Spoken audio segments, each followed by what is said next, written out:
Bonjour Nathalie. Bonjour Audrey. Merci Nathalie, je suis vraiment très heureuse de t'accueillir aujourd'hui.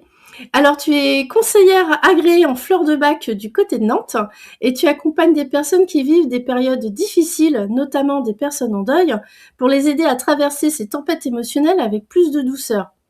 Les fleurs de bac commencent à être connues du grand public, mais on ne sait pas toujours comment elles peuvent être intégrées concrètement dans un chemin de deuil, ni si c'est vraiment adapté à ce type d'épreuve. Alors pour commencer, qu'est-ce que c'est les fleurs de bac et en quoi ça peut être un soutien possible pour une personne qui traverse un deuil? Alors tout d'abord, je te remercie pour ton invitation et ta proposition d'interview. Merci beaucoup. Donc les fleurs de bac, ce sont des élixirs floraux, donc des infusions solaires de fleurs qui permettent de nous accompagner dans notre quotidien. C'est quoi une infusion solaire? Au niveau de la méthode, il a pris donc une coupe en cristal, il a déposé de l'eau et posé également les fleurs. Donc ce sont des fleurs d'arbres ou des fleurs d'arbres ou des fleurs de plantes. Et il a laissé donc cette coupe au soleil. Donc il y a un côté énergétique, alchimique qui fait que en gardant cette coupe au soleil quelques heures, eh bien il se passe quelque chose au niveau énergétique.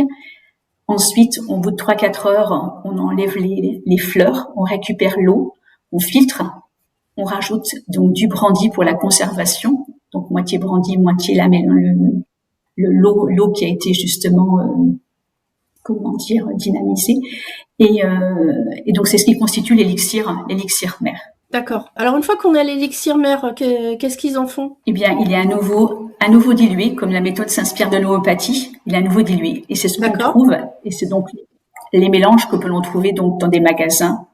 J'ai pris un élixir pour montrer un petit peu. Donc c'est l'élixir mère qui a été fait avec les fleurs au soleil dans de l'eau. Et après on redilue pour faire plein de petites fioles. Et donc en fait il y a juste de l'alcool dedans en plus pour la conservation, c'est ça. Et mais il n'y a pas de produit. Est-ce qu'on rajoute des choses dedans? Est-ce qu'il y a de... Non, c'est uniquement la méthode, elle est vraiment simple. Le docteur Bach voulait quelque chose de simple et de naturel, donc c'est uniquement ça, c'est uniquement un côté alchimique avec tous les éléments de la nature, le soleil, la terre, l'eau, etc., le vent. Évidemment, la méthode de fabrication, elle peut être simple. Il y a des conditions particulières. Justement, il faut pas de vent, il faut du soleil, il faut que la fleur elle soit à pleine maturité. Et c'est uniquement ça. L'alcool, il y en a très peu. C'est vraiment uniquement pour la conservation, la stabilisation de l'élixir. Et donc les fleurs de bac, ça agit sur quoi exactement? Ça agit sur le physique, sur le corps, ça agit sur quoi? Les fleurs de bac, elles agissent au niveau émotionnel. C'est vraiment, elles permettent un rééquilibrage des émotions en cas de deuil, que ce soit aussi bien d'une maladie, un accident. Bien évidemment, la personne qui se trouve endeuillée, elle est évidemment chamboulée émotionnellement. Elle perd le contrôle de ses émotions, et donc c'est comme ça que les fleurs peuvent permettre justement de retrouver une harmonie émotionnelle. D'accord, oui, donc ça agit sur les émotions, c'est pas le genre de choses qu'on prend quand on a une grippe, quand on a mal à la tête, ce genre de choses. Eh bien, je vais te dire, surtout, elles agissent au niveau émotionnel, mais on va dire que quelqu'un qui est très très fatigué, etc., il peut être sujet, justement, un peu plus faible. Quelqu'un qui est fatigué, il va forcément être plus faible. Peut-être qu'il sera plus sujet à attraper, justement, un rhume, etc. Donc, c'est pour ça que je trouve que c'est intéressant de les utiliser, justement, en prévention, justement, en prévention, même si c'est pas la principale utilité. Mais, pour le Dr Bach, c'était vraiment, à partir du moment où on est en parfaite harmonie, on est censé être en pleine forme.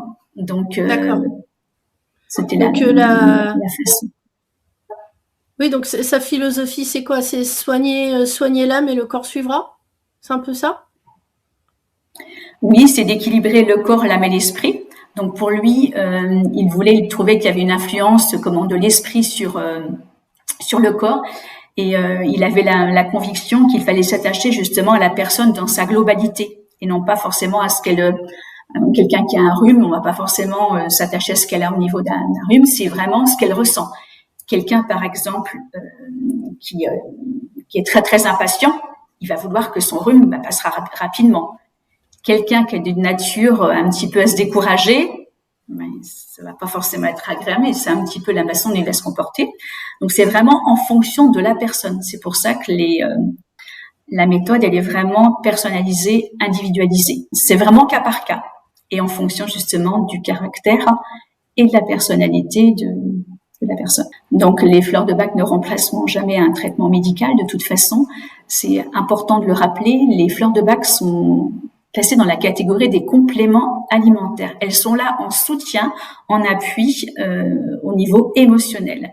Rien ne remplacera un rendez-vous médical, un rendez-vous chez un psychiatre, chez un psychothérapeute là dans le cas du deuil.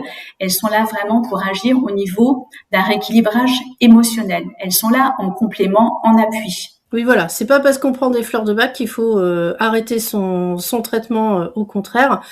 Non, c'est là en complément pour c'est du plus en fait, c'est du plus pour aider, pour pour faciliter. Mais ça remplace pas du tout ce qu'on appelle la médecine conventionnelle. Il y a des incompatibilités, est-ce qu'il y a des précautions à prendre C'est vraiment quelque chose qui est simple, qui est naturel, pas d'effet secondaire. Le seul bémol, c'est par rapport à la préparation justement dans l'élixir floral, il y a un petit peu d'alcool pour la conservation. C'est uniquement déconseillé pour les personnes qui sont en sevrage alcoolique, parce que le moindre petite goutte d'alcool, ça fait un rappel au niveau du cerveau. Donc, je conseille dans ce cas-là de prendre des fleurs de Bach. Il en existe sans alcool, ou alors, dans ce cas-là, c'est que la personne, elle redilue. Pour une personne qui est en sevrage alcoolique, c'est clair.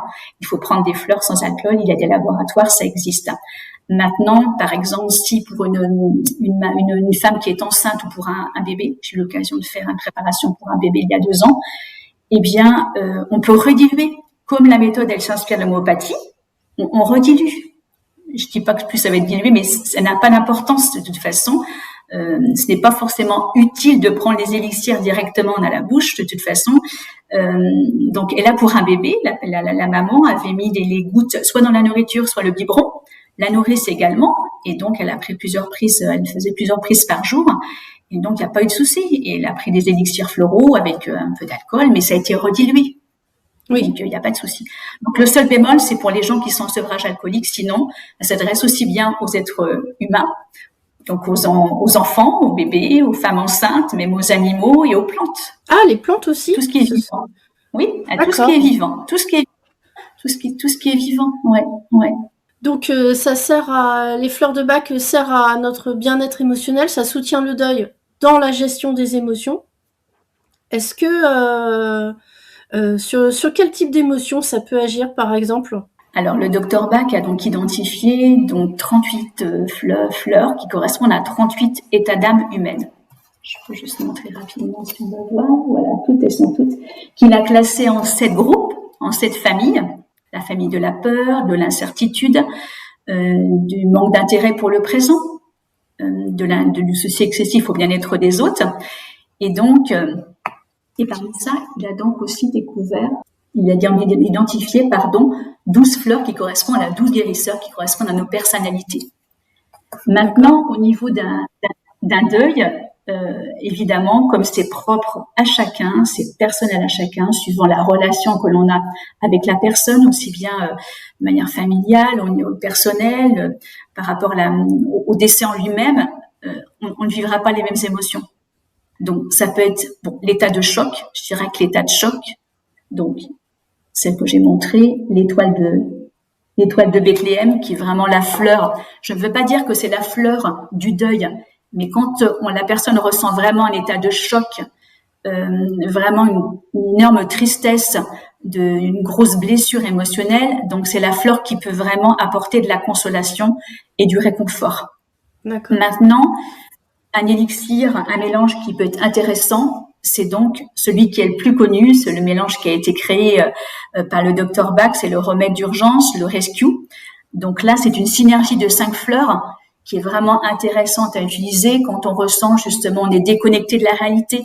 Donc ça permet de rapporter un ancrage.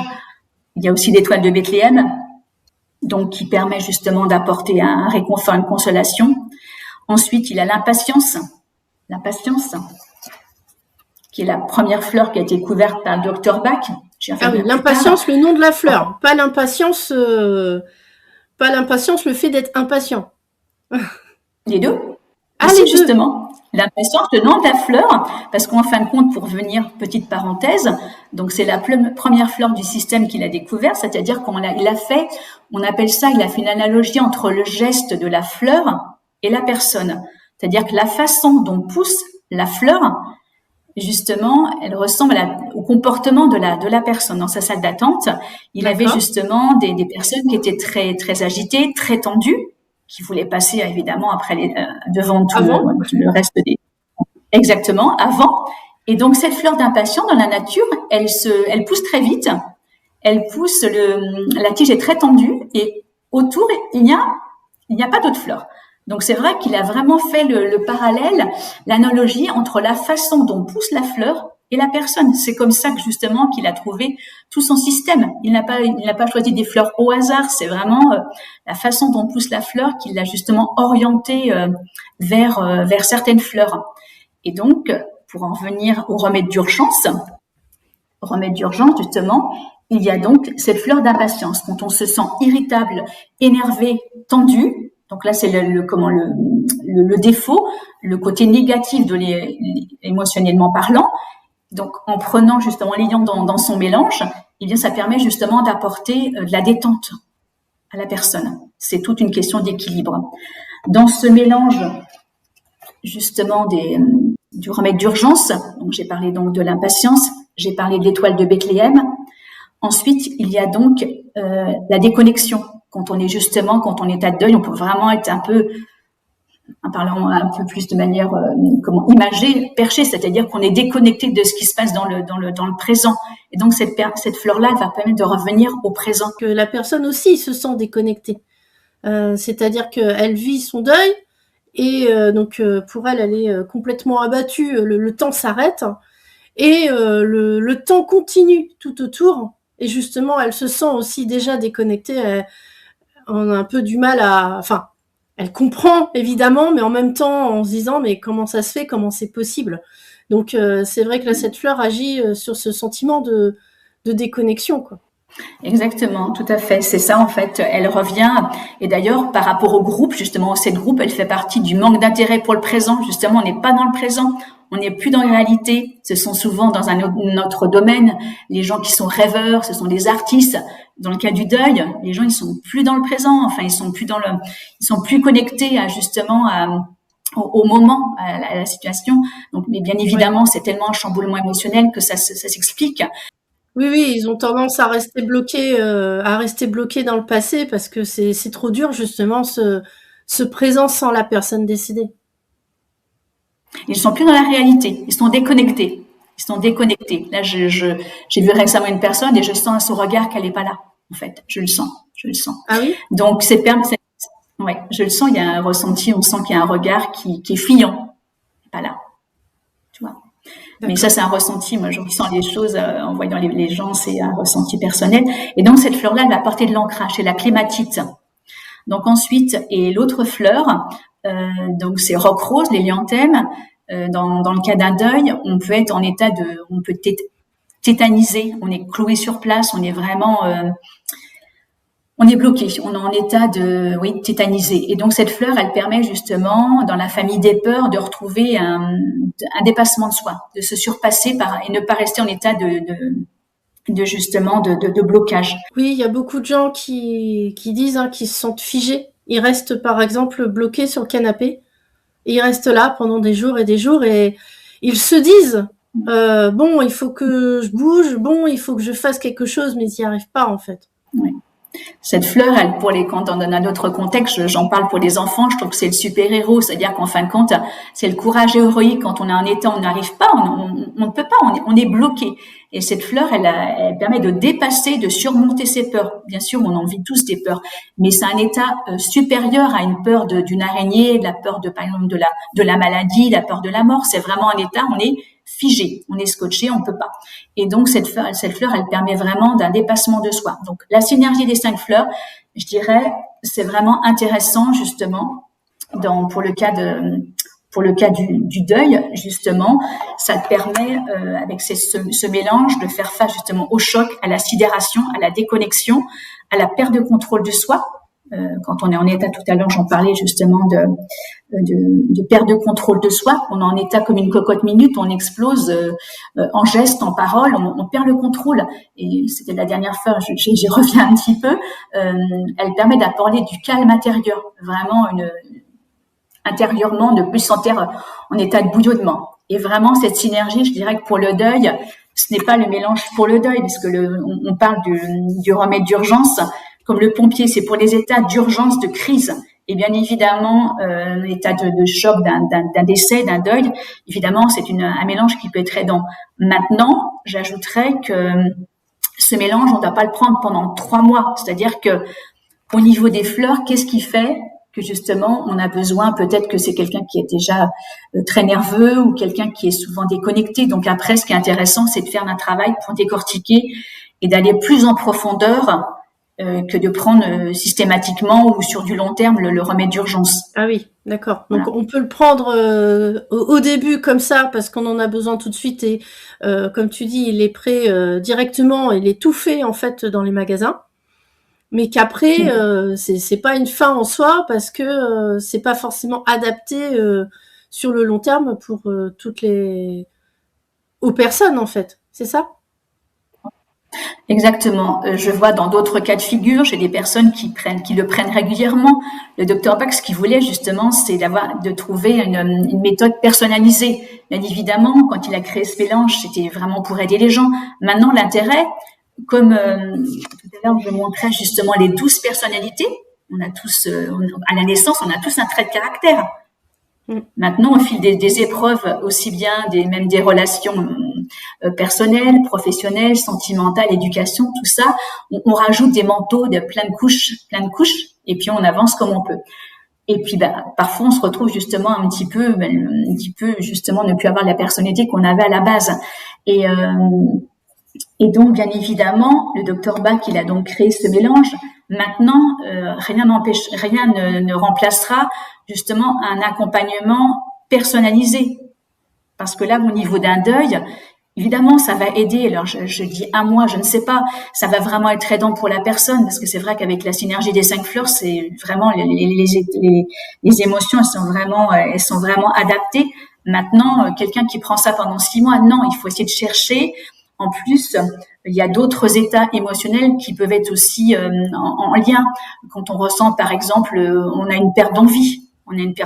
Par exemple, là, ça va être une perte d'envie. On peut ressentir justement, on n'a plus de goût à faire les choses. Ça, c'est l'éclantier. On n'a plus du tout goût, on n'a plus envie de faire grand-chose.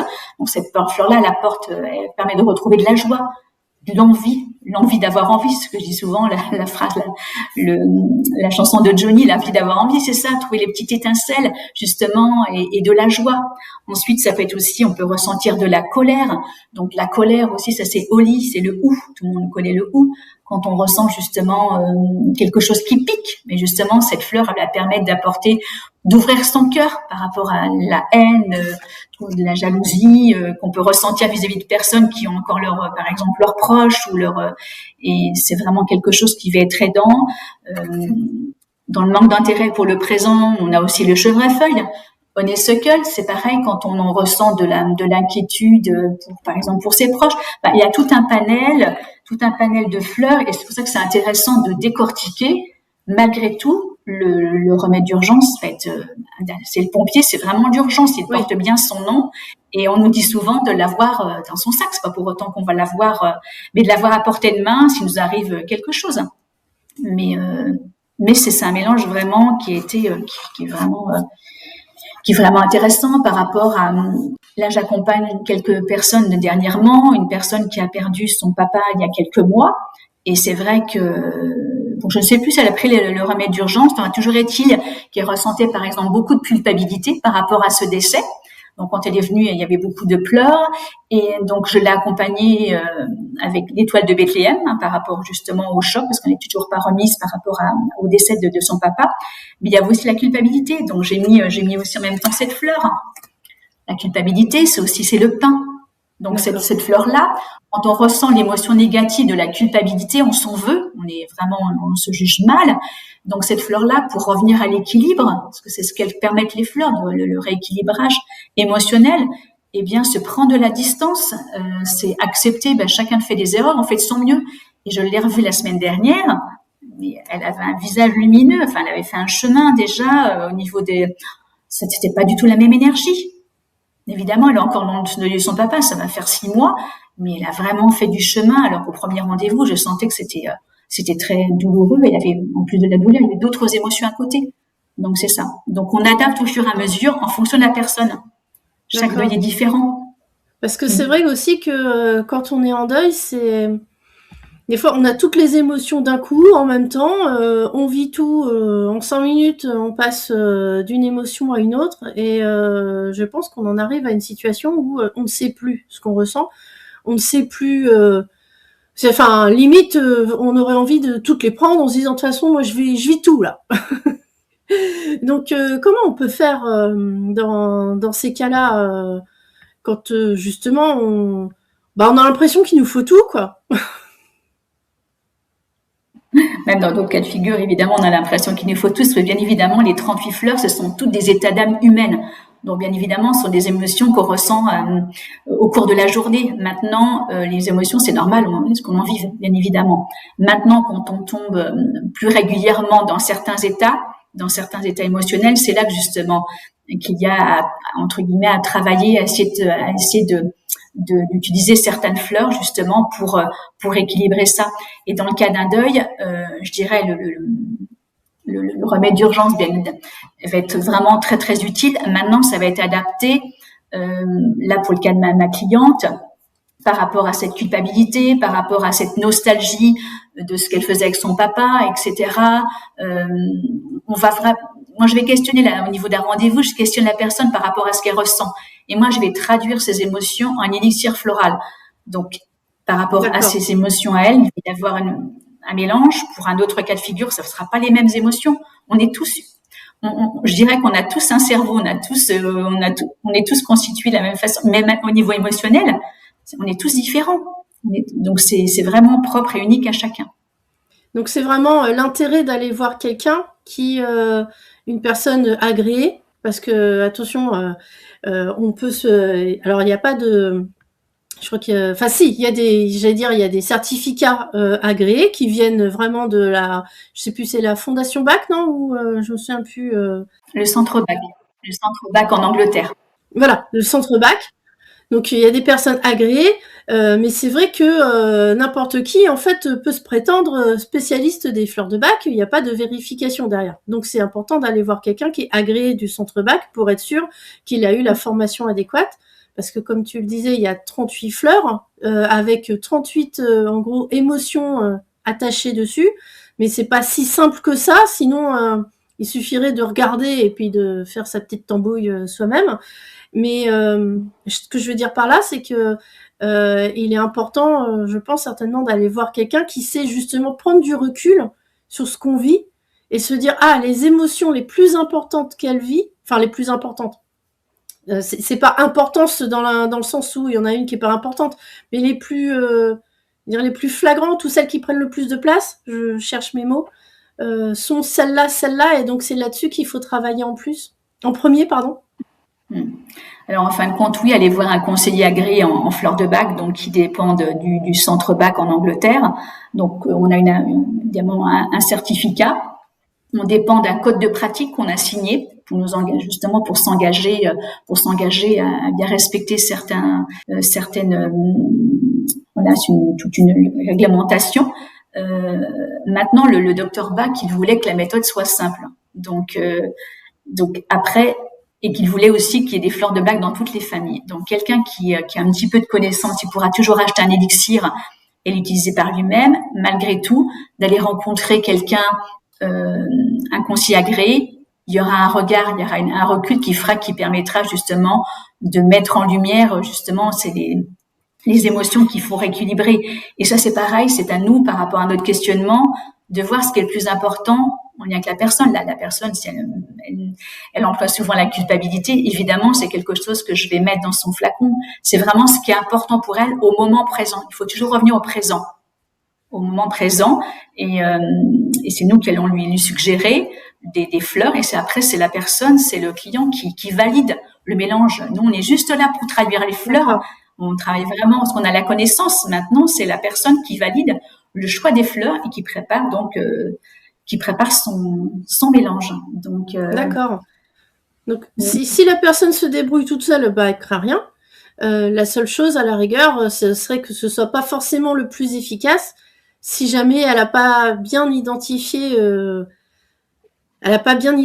en fait sa problématique, parce que parfois quand on est concerné soi-même, on se dit non mais moi c'est ça le problème, alors qu'en fait une personne extérieure va se dire non en fait derrière c'est ça le problème. Et d'où comme on l'intérêt dirait, juste. Oui. oui, excuse-moi, Audrey, oui, tu as tout à fait raison. C'est-à-dire, un œil ne peut pas forcément se regarder. Donc, c'est vrai que tout l'intérêt des fleurs, même d'autres méthodes, de toute façon, d'aller voir une personne extérieure, ça permet d'avoir une recul. Parce que, bien évidemment, par exemple, est-ce que quelqu'un a envie de travailler sur comment dire, son intolérance? Il faut accepter de se dire je suis intolérant, je suis critique vis-à-vis de telle ou telle personne, de mes enfants, etc., qui viennent pas suffisamment me voir, je suis en deuil, ils devraient venir me voir plus souvent, etc. Mais la personne, alors faut évidemment nous de manière un petit peu subtile, on va les faire amener, les faire comprendre que justement il y a peut-être ça qui la dérange, qui est déséquilibré, qui fait justement qu'elle ne s'en sent pas bien. Mais évidemment, soi-même, est-ce que leur ont envie de prendre le pitch pour l'intolérance et le être? Pas forcément. Et se dire qu'on est en colère, que c'est compliqué. C'est compliqué. Il faut avoir, alors quelqu'un qui a vraiment envie de se sentir mieux aura peut-être le courage de le faire, mais c'est vrai que amené par un conseiller ou même d'autres pratiques, il n'y a pas que les fleurs de bac pour se faire accompagner pour le deuil, mais un regard extérieur sera toujours plus comment dire, plus aidant, je veux dire, pour avancer. Parce que faut avoir ce courage aussi de se regarder en face. Oui, Et et c'est pas puis toujours parfois simple, on se rend et puis non, et puis parfois on se rend vraiment pas compte. Par exemple, quelqu'un qui a une colère latente, il va peut-être se décharger sur tous les trucs du quotidien, le lave-vaisselle qui est encore une fois pas vidé, la brosse à cheveux qui encore une fois n'a pas été rangée, toute sa colère va se déverser sur les choses du quotidien. Donc l'entourage, lui, il va bien se rendre compte que la personne est en colère, mais lui pas forcément. Donc, et c'est vrai que quand c'est l'entourage qui le dit, bon, c'est pas toujours facile d'accepter non plus. Hein, faut dire ce qui est. Des fois, on préfère que ce soit quelqu'un d'extérieur qui nous le dise. On l'accepte beaucoup mieux que quand c'est quelqu'un de super proche, quoi. Donc c'est vrai que oui, on peut pas toujours se regarder soi-même, et parce que comme tu dis, des fois ça fait peur. Et puis on n'a pas forcément envie. On n'a pas forcément envie de se voir comme quelqu'un, soit d'intolérance, soit de quelqu'un en colère, parce qu'on voudrait être quelqu'un de doux, qui accepte, sur qui tout coule, comme on dit, accueillir. Oui, bah d'accord, accueillir, mais bon, on sait très bien qu'il y a la théorie et la pratique, hein, parce que pour beaucoup, ça veut dire quoi, accueillir donc, voilà, donc oui, ce que je voulais dire, c'était que pour moi, c'est important, enfin, c'est pas important, c'est que pour moi, c'est intéressant d'aller voir quelqu'un justement à ce sujet. Et j'ai envie de revenir sur le fait que tu disais qu'il fallait se focaliser sur l'instant présent. Donc ça veut dire que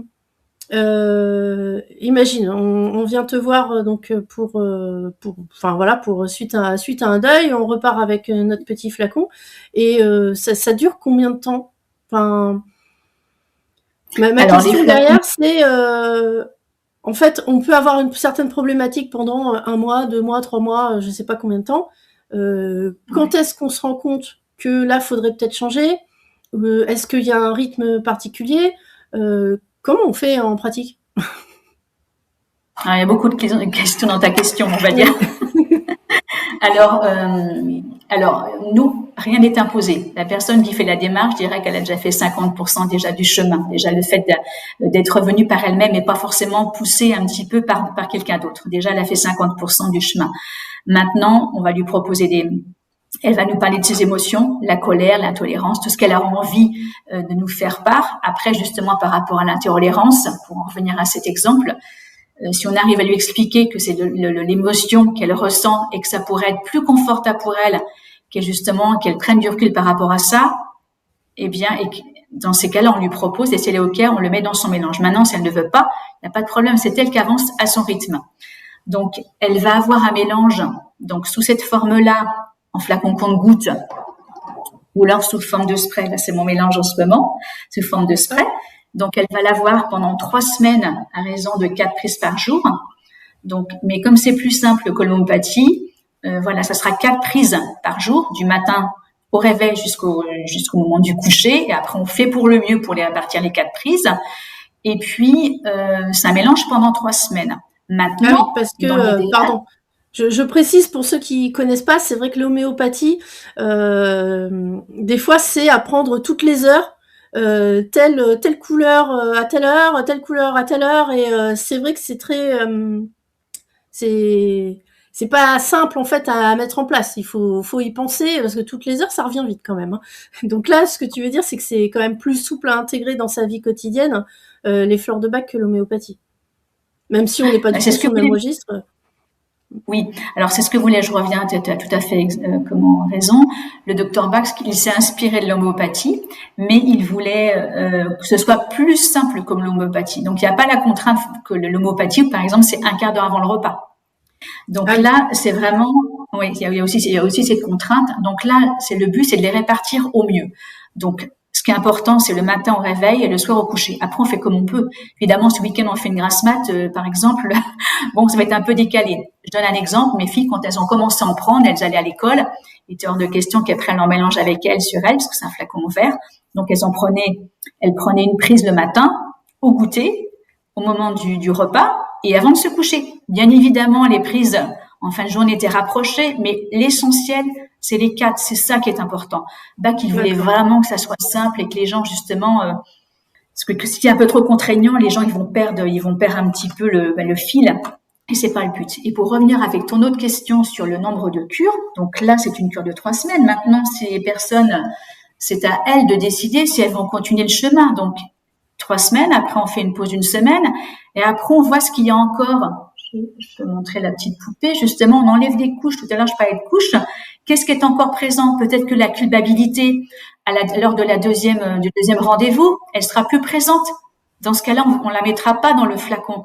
Chacun avance à son rythme. S'il y a encore le choc, la personne n'arrive toujours pas, on continue à mettre l'étoile de Bethléem et on avance au fur et à mesure. Maintenant, rien n'est imposé. C'est à la personne de faire ce choix, de continuer ou non, mais il n'y a pas de méthode. Ça va pas être instant. Il y aura des choses qui vont se passer au bout de quelques jours. Maintenant, un deuil ne va pas être résolu. On est toutes les deux passées par là. Un deuil ne va pas être résolu en une seule cure. C'est pas non plus miraculeux, évidemment, mais je sais que dans la société dans laquelle on vit, tout doit aller très vite, aussi bien pour le deuil que pour perdre du poids, que pour arrêter de fumer, que pour pour le sommeil, tout doit aller très vite. Donc c'est vrai qu'on est un peu à contre-courant, mais il faut accepter justement peut-être que ça prenne un petit peu de temps. Donc c'est ça. Donc c'est un chemin à traverser un deuil. C'est un chemin. Donc en même temps, c'est un chemin de connaissance de soi aussi. Donc voilà. Oui, donc là, en tout cas, toi, les flacons que tu fournis, c'est des flacons de 3 semaines, ce qui fait que de toute façon, on se retrouve pas comme ça à en prendre pendant 6 mois, alors qu'en fait, ça fait 3 mois que ce n'est plus adapté. En fait, c'était ça aussi derrière ma question. Parce que parfois, on trouve des gros flacons. Et donc, on peut se penser que c'est adapté, et que ça ne l'est, alors que ça ne l'est pas. Est-ce que tu as eu des cas comme ça, étant donné que toi, tu donnes que des flacons qui font 3 semaines? Alors moi, tous les flacons que je prépare, ce sont des flacons personnalisés. Il n'y a pas, là j'ai eu plusieurs deuils, je peux en parler avec des animaux aussi, les personnes qui ont perdu des animaux, compagnie. Il n'y a pas un flacon identique. On est tous différents face à un deuil. Maintenant, il existe des flacons, on appelle ça des composés, donc pour le deuil, pour les examens, etc., pour le sommeil. Une conseillère très reconnue chez nous, Pascal Millier, qui disait justement c'est une porte d'entrée vers les fleurs. Alors ça va être aidant. Maintenant, il va falloir voir ce qui est le plus adapté au cas par cas justement. Donc ça va être aidant peut-être pour une première cure, comme le remède d'urgence. Maintenant, il faut décortiquer. Qu'est-ce qui est vraiment utile pour cette personne? Mmh. Donc c'est vraiment c'est simple et complexe à la fois. C'est simple par rapport à Oui, la c'est ça, prise. c'est que Maintenant, finalement, c'est pas super, j'allais dire, de s'acheter un gros flacon ou en se disant bon, j'en prends pour 6 mois, comme ça, j'ai plus à y penser, je suis tranquille. En fait, c'est plus intéressant, même si on est seul, au final, de prendre petit à petit et de s'interroger à chaque fois, quoi. parce que ça fonctionne comme les poupées, c'est-à-dire que au niveau de la première prise, voilà, on va dire que là, ça symbolise la première prise. Et quand la personne revient au bout d'un mois, qu'est-ce qui s'est passé? Donc, ok, on n'est plus en état de culpabilité. Dans le deuxième flacon, on mettra pas la culpabilité. Il y aura peut-être d'autres émotions qui vont ressortir. Et dans ce cas-là, il y aura un nouveau flacon qui sera à nouveau réajusté, réadapté. Mais ça, c'est en fonction de ce que va nous dire la cliente, justement. Donc, on peut pas se dire, j'ai un même flacon pendant 6 mois. C'est toujours ce que j'expliquais tout à l'heure par rapport au remède d'urgence. Il va être très bien pour les états d'urgence, c'est le pompier.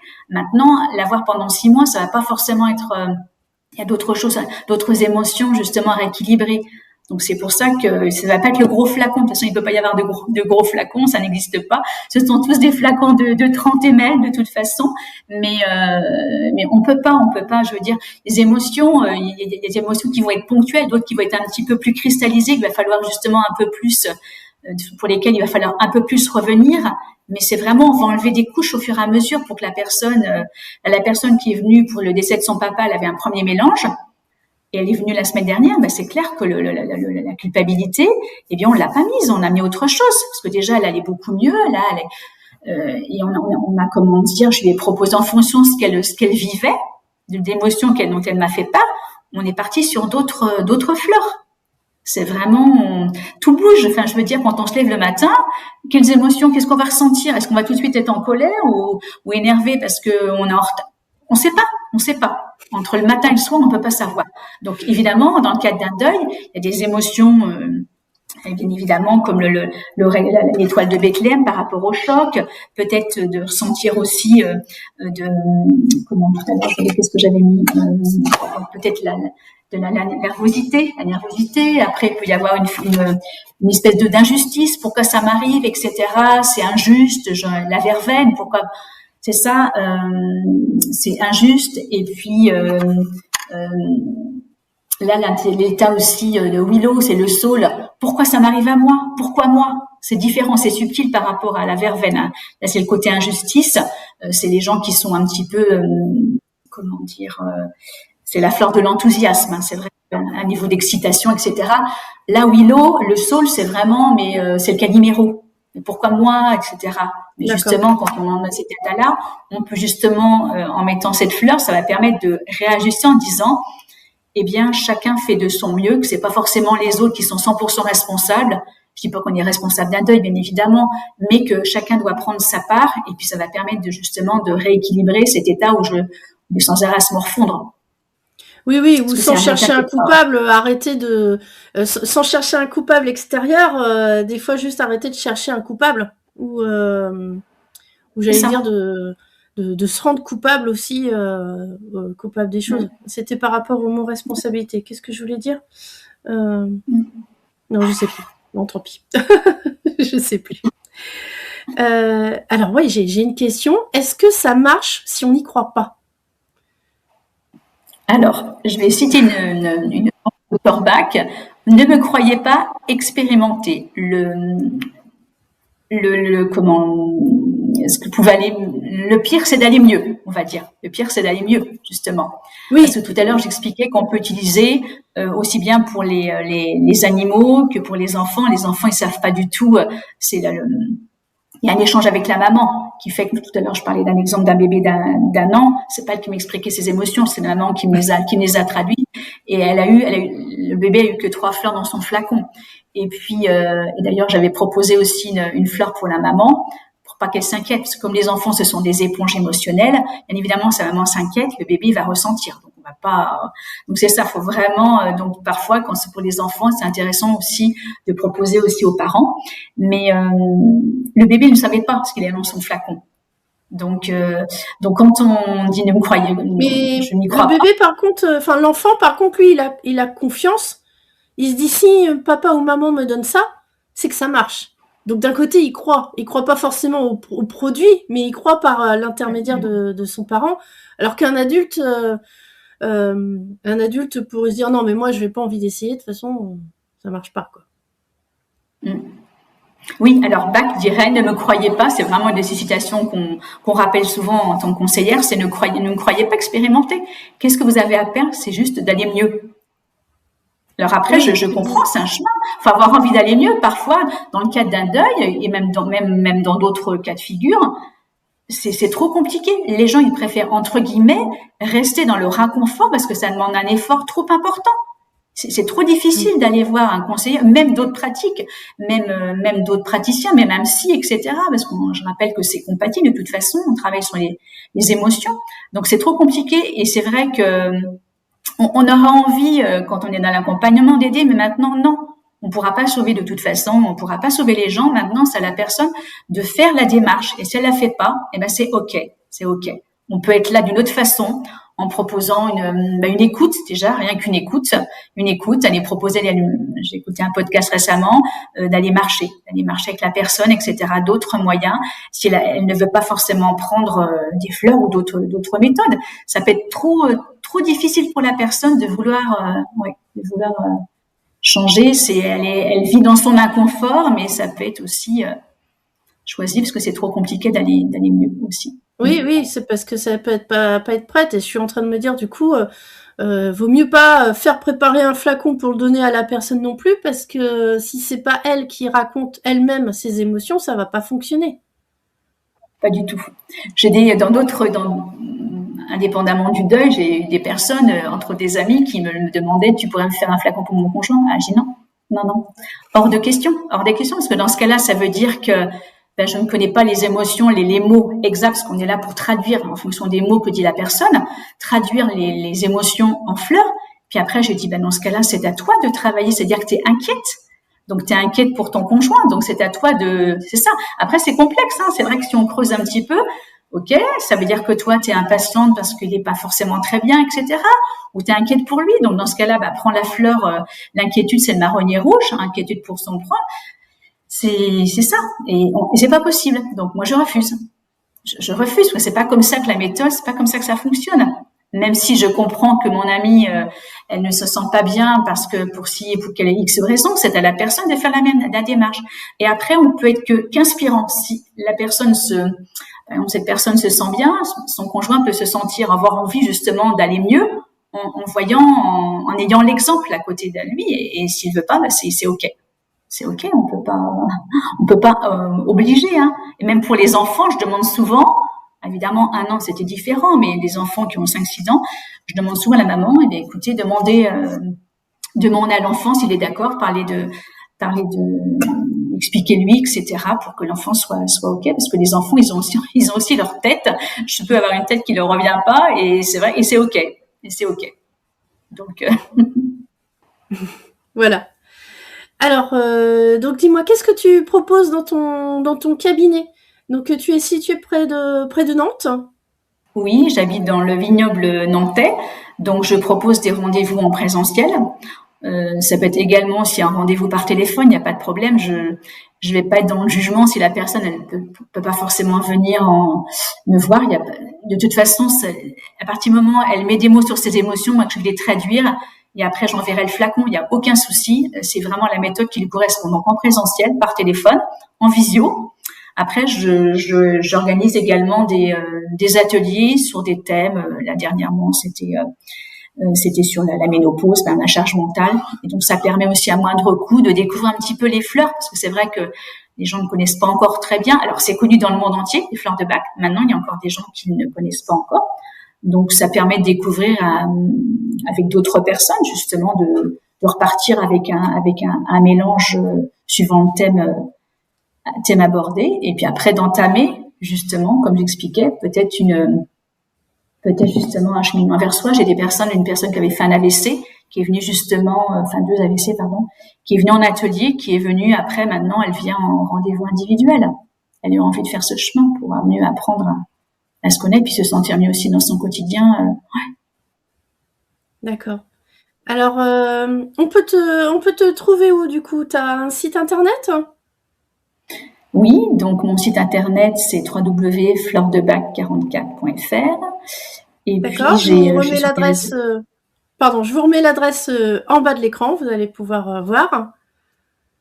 Oui, et je suis aussi également sur les réseaux sociaux, donc Fleur de Bac 44 sur Instagram et sur Facebook. Et sur Mhm. Facebook. Et donc si on veut te contacter, la voie privilégiée, c'est laquelle? Celle qui convient, ça peut être les gens, parfois ils passent par le site et sur le site il y a une vidéo, ça permet d'avoir justement de. Enfin, c'est vraiment, c'est au cas par cas. Il y a des gens, c'est par téléphone, recommandé, ça peut être par le site, c'est vraiment, c'est propre à chacun. Donc, et je réponds évidemment, par mail, après par téléphone pour avoir un échange un peu plus précis. Mhm. D'accord. Eh ben, merci beaucoup Nathalie. Merci. C'est vrai que les fleurs de bac, je pense que c'est vraiment un vrai soutien pour le deuil et donc tu nous as donné pas mal d'éclairage à ce sujet et ben, maintenant enfin, on a tes coordonnées pour pouvoir te contacter si on veut quelque chose de plus précis ou de plus personnalisé. Eh ben, merci beaucoup et puis bah, à bientôt. Merci à toi. Au revoir.